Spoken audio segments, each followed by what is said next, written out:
The history of military aviation has witnessed many great advancements, from jet aircraft to stealth aircraft and then supersonic aircraft. Each of these advancements has changed the way warfare is conducted.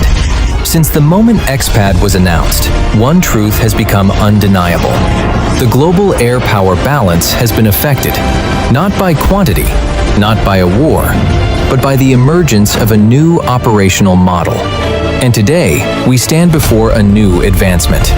No longer just aircraft, no longer just weapon platforms, but fully autonomous, AI-controlled combat aircraft, operating at sea, in the air, on land, and extending into space. XPAD does not exist in isolation. It is the result of a larger strategy, empowering nations, governments, and military forces to build their own automation systems. That is why the Hypermind Enterprise SDK was created, an ecosystem that allows parties to build autonomous combat capabilities based on the same AI platform, the same toolset, and the same infrastructure that has been proven in real-world combat. The ultimate goal is clear: to revolutionize the combat capabilities of the United States and its allies, not through quantity, not through enormous costs, but by completely reshaping the concept of air power. XPAD is the physical manifestation of that doctrine. A new generation of aircraft, groundbreaking, AI-controlled, designed to survive when all traditional conditions collapse. In Episode 7 of XPAD Live, we are not talking about technology. We look at the global balance of power as a system like XPAD enters reality. Because XPAD has been forged as a complete fighting machine, undaunted, unwavering, not seeking war, but forcing the enemy to think twice before starting a conflict. And from this moment, one truth has become clear. The US Air Force no longer needs runways. XPAD is rewriting the entire rules of modern warfare. When XPAD enters the equation, global reactions are not uniform. But regardless of speed, every nation is pulled toward the same dilemma: adapt or fall behind. The first group consists of those forced to adapt immediately. Major military powers still heavily dependent on fixed runways, large centralized bases, and extremely expensive manned fleets. For them, XPAD is not merely a new weapon, it is a doctrinal threat. Without change, their air defense, logistics, and strategic deterrence models become obsolete within a decade. Not because XPAD outperforms every aircraft, but because XPAD invalidates the old logic of protection. The second group consists of those who attempt to replicate. They recognize the shift, but underestimate its complexity. Airframes, engines, and aerodynamic shapes can be copied with sufficient funding. But what cannot be rapidly purchased is the AI ecosystem. Battlefield data, autonomous decision-making under jamming, and experience operating without GPS or communications. This is where many programs will fail, not due to lack of money, but due to lack of time, data, and real combat exposure. The third group consists of those left behind without realizing it.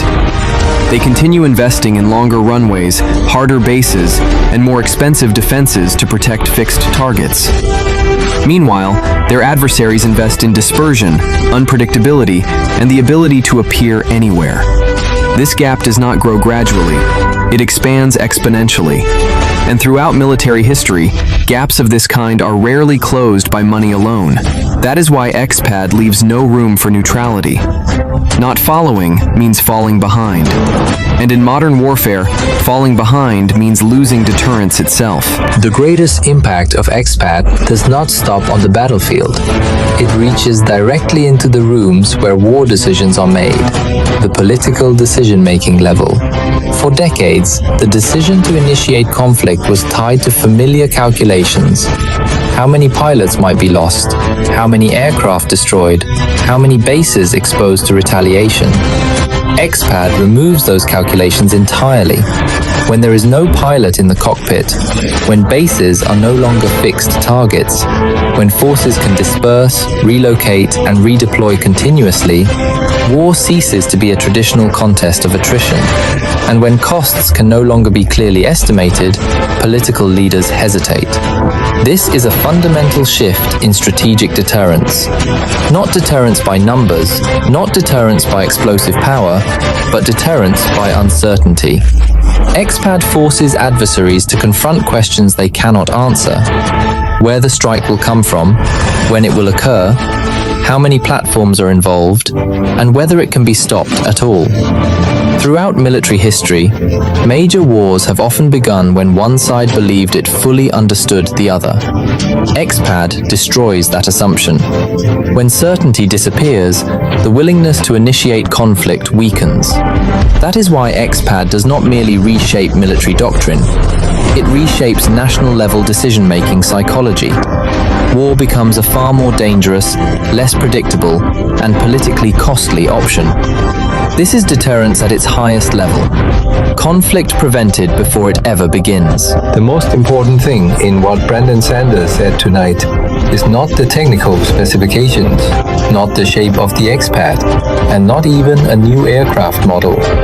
The core issue is how the XPAD impacts the mindset of warfare that has existed for decades.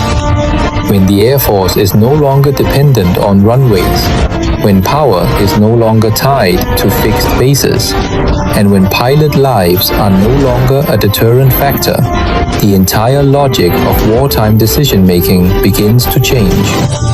A conflict is no longer considered with the question, how many pilots will we lose, but with a far more dangerous question, will we still control the skies? The XPAD doesn't need to appear in overwhelming numbers. It only needs to exist to force the enemy to hesitate.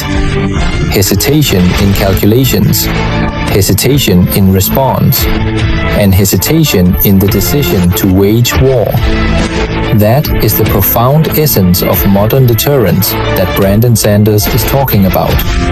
Not deterrence through destruction, but deterrence through uncertainty. When the enemy doesn't know where the XPAD is, where it's being deployed from, and how it will appear, every preemptive strike plan becomes risky. And at that moment, the balance of power is no longer in the quantity of weapons, but in the ability to make the enemy hesitate before war begins. The XPAD doesn't declare world domination. The XPAD sends a much simpler message. Air power has entered a new phase, and the old doctrines are beginning to lose their effectiveness. When the XPAD appears, the reaction doesn't come from one country, but spreads throughout the entire global military power system. And that's where the next story begins.